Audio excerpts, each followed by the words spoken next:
আজ পল্লীগ্রাম টিভির অডিশন ছিল। আ এখন অডিশন রানিং আছে। এখনো পর্যন্ত কত ছেলেমেয়ের অডিশন? তো হ্যালো বন্ধুগণ, প্রচুর প্রচুর একটা সারপ্রাইজ আছে। কালকে যাব পল্লীগ্রাম টিভিতে। হ্যাঁ, তোমরা ঠিকই শুনেছো, 200 বছর আগে আমি চলে গিয়েছিলাম পল্লীগ্রাম টিভিতে অডিশন দিতে। তো সেখানে কি আমি সিলেক্ট হলাম না সিলেক্ট হলাম না, আর ব্লগটা আমি ঠিক 200 বছর পরেই ছাড়ছি। তো তোমরা এই ব্লগটাতে সম্পূর্ণ ডিটেলস জানতে পারবে এবং ব্লগটা দেখে মজা নিতে পারবে। আর হ্যাঁ, একটা কথা, তোমরা যারা পরের বার যাবে ভাবছো, তারা আমার এই ব্লগটা দেখে তোমরা অ্যাড্রেসটা পেয়ে যেতে পারো। তো ভোরবেলা উঠে রেডি সেডি হয়ে 3টের সময় বেরিয়ে পড়েছি স্টেশনে, আমাদের বাগনাপাড়া স্টেশনে। তো বাগনাপাড়া স্টেশনে চলে এসেছি। এখানে একটু এসে ভিডিও করে নিলাম। তখন 3:30 বাজে। 4টের সময় আমাদের ট্রেন ছিল, ট্রেনটা আধ ঘন্টা মতো লেট ছিল, তাই স্টেশনে বসে বসে একটু ভিডিও করছিলাম।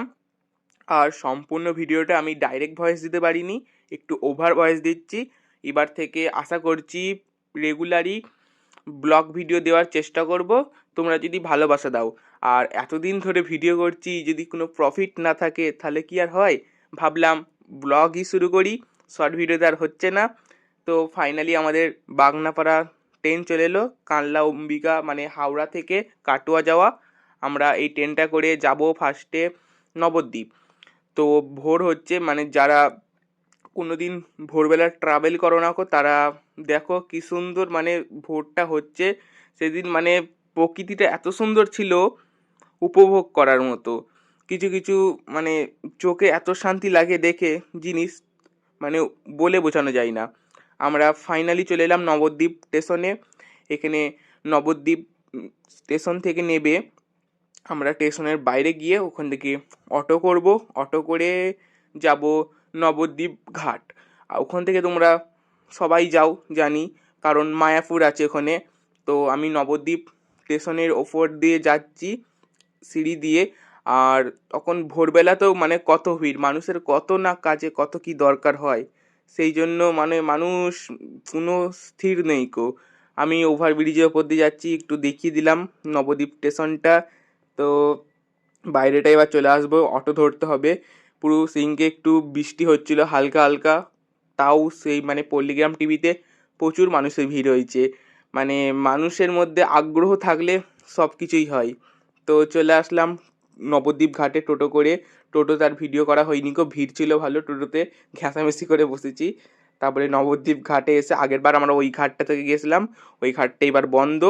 আর এই ঘাটটা দিয়ে যাব। এই ঘাটটা মনে হয় ইয়েতেও মানে পাশের ঘাটটা, কিন্তু ওই নবদ্বীপের ওপারেই যাবে, কি স্বরূপগঞ্জ না কি বলে জানি না গো ঠিক।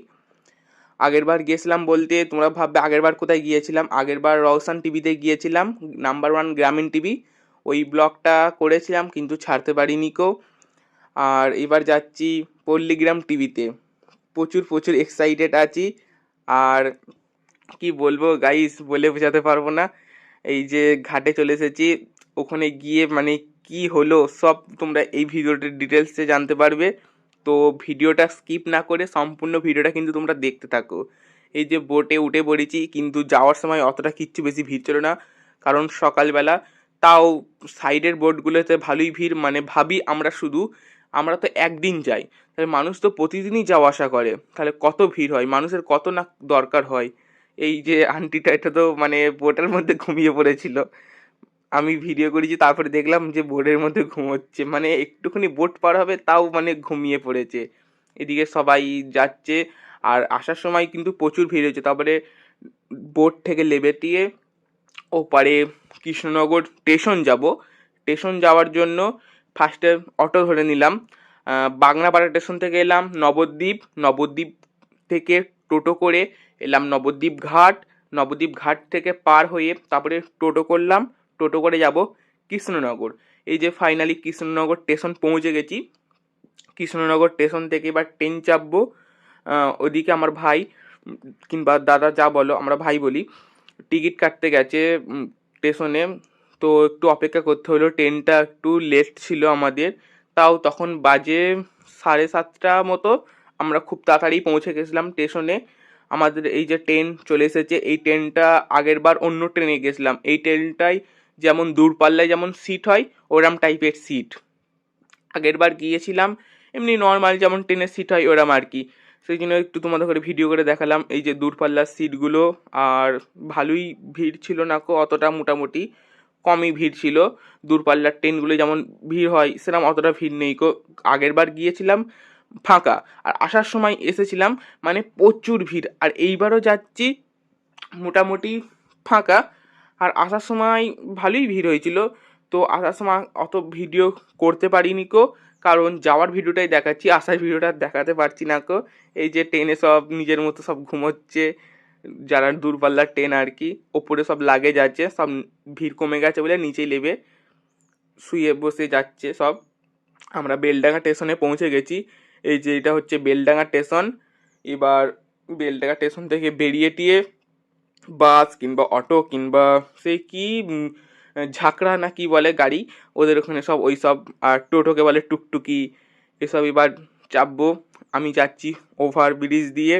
এই যে এটা হচ্ছে বেলডাঙ্গা স্টেশন, ভালোই স্টেশনটা। বাইরে চলে আসলাম, আর বাইরে আসার আগে দেখিয়ে দিই স্টেশনটার নামটা কি, বেলডাঙ্গা। তো স্টেশনটার নাম তোমাদের করে দেখিয়ে দিলাম, বেলডাঙ্গা। তারপরে বাইরে এসে একটু অনেকটাই হাঁটতে হবে, একটু নাই ভালোই হাঁটতে হবে।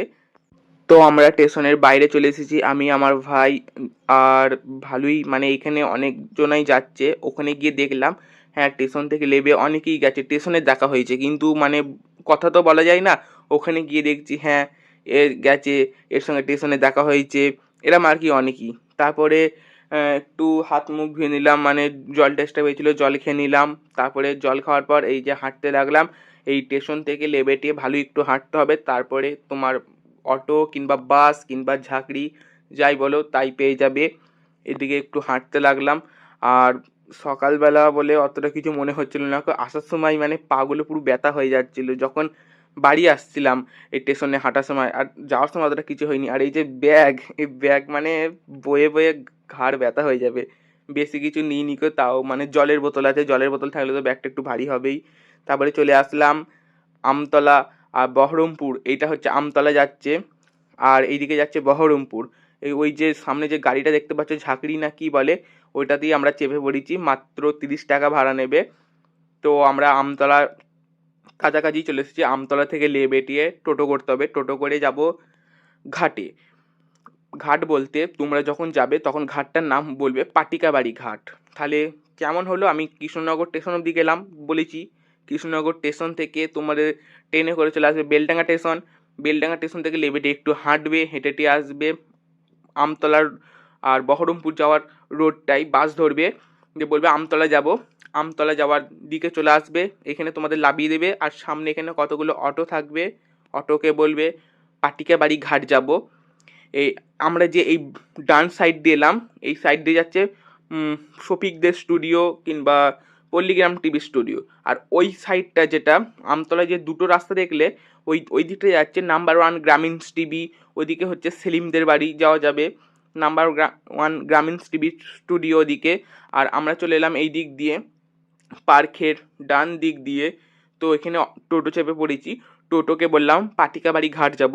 তো আমাদের পাটিকাবাড়ি ঘাটে পৌঁছে দেবে, ঘাট থেকে 5 টাকা করে নেবে। তোমার বাঁশের ব্রিজ পার হতে হবে, বাঁশের ব্রিজ পার হয়ে ওপারে আবার টোটো চাপতে হবে। ওপারে টোটো করে গিয়ে ডাইরেক্ট বলতে হবে পল্লীগ্রাম টিভি স্টুডিও যাব, তোমার 10 টাকা ভাড়া নেবে, দিয়ে চলে যাবে। আর আমতলা থেকে পাটিকাবাড়ি ভাড়া নেবে 15 থেকে 20 টাকা।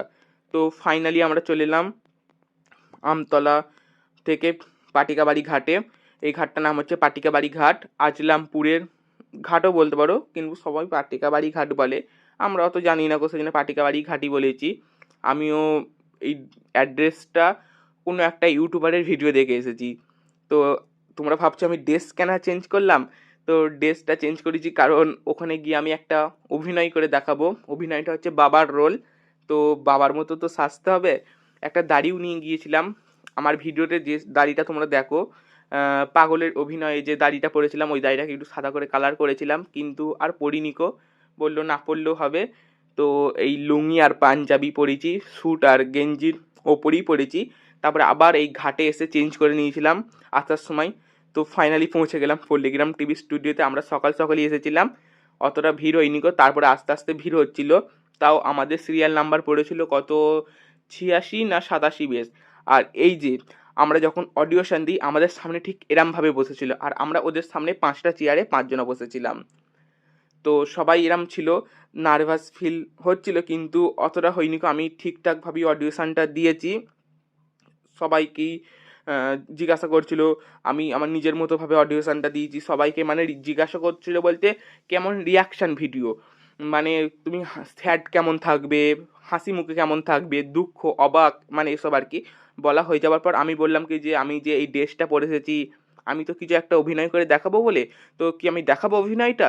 দিয়ে বললো হ্যাঁ তাহলে দেখাও। দিয়ে আমি অভিনয়টা আমার দেখালাম, আমার অডিওশন দেওয়া হয়ে গেছে। তারপরে অডিওশন দেওয়ার পর বাড়ি যাওয়ার সময় দেখতে পেলাম এই যে সেলিম দ্য স্টুডিও, এটা হচ্ছে এবি বাংলা টিভি আর গ্রামের গল্প। হ্যাঁ, সেলিম, টনি, হাসি সবাইকেই চেনে ওরা। অত স্টুডিওর সামনে যাওয়া হয়নি কো, আমাদের টোটোতে একজনা চেপেছিল, ও স্টুডিওতে যাবে বলে সেই জন্য লেট পড়লো। তারপরে সামনে খালি কিছুই দেখতে পেলাম না, দুটো বড় বড় ড্রাম আর কতগুলো মানুষ। যদি সেলিমটা থাকতো লেবে অবশ্যই সেলফি ফেলফি তুলতাম। আর তারপরে চলে আসলাম সেলিমদের স্টুডিও ছেড়ে। সেলিমদের স্টুডিওটা আমতলা থেকে কি কানাপাড়া না কি জায়গাটার নাম বলতে হবে। তারপরে আবার আমতলায় চলে আসলাম। আমতলায় এসে দিয়ে প্রচুর পরিমাণে খিদে পেয়ে গিয়েছিল। আর এই যে হচ্ছে আমতলা, এখানে আমতলা পার্কে, এই পার্কটার নাম হচ্ছে ত্রিকোণমিতি পার্ক। এই পার্কটাতে অনেক সব মানে ওখানে যত চ্যানেল আছে, স্বপ্না টিভি, গ্রামীণ, গ্রামের গল্প, পল্লীগ্রাম, যত আছে সবাই এইখানে ভিডিও শ্যুট করে। ভাগ্য থাকলে দেখা হতো ওদের সঙ্গে, কিন্তু দেখা হয়নি কো। তারপরে আমতলায় চলে এসে একটা বিরিয়ানির দোকানে একটু বিরিয়ানি খেয়ে নিলাম। চিকেন বিরিয়ানি নিয়েছিলাম, তারপরে আবার একটা এক্সট্রা আলু বিরিয়ানি নিলাম। তো খাওয়ার সময় ভিডিওটা দেখাতে পারলাম না, একটুখানি দেখালাম। প্রচুর টায়ার্ড ছিলাম। তারপরে খেয়ে দিয়ে তারপরে বাসে করে এলাম। আমতলা থেকে বাস চেপে যাচ্ছিলাম বেলডাঙ্গা স্টেশন। ওই যে বাসটা ওই দিকে যাচ্ছে ওটা হচ্ছে আমতলা, এই পাটিকা বাড়ির দিকে যাচ্ছে, ওই ঘাট অবধিই যাবে। আর আসার সময় ওই ঘাট থেকে বেলডাঙ্গা স্টেশন হয়ে বহরমপুর যাবে। তো ওই দিক থেকে বাস আসবে, বাসের অপেক্ষা করছিলাম। বাসে চেপে টিয়ে যাওয়ার সময় দেখতে পেলাম একটা চায়ের দোকানে কোনো চ্যানেল মানে ভিডিও শ্যুট করছে, আর দেখতে পেলাম না কারা, খালি লাইটগুলো দেখতে পেলাম। তো আসার সময় আর বেশি ভিডিও করতে পারিনি গো, আবার নবদ্বীপ ঘাটে চলে এসেছি। ঘাটে বেশি ভিড় ছিল না, বোটটাতে মাত্র 500 জন মতো ছিল। বেশি জন ছিল না। তো আমার মুখের রিয়াকশন দেখে তোমরা বুঝতে পারবে ভিড়টা কেমন ছিল।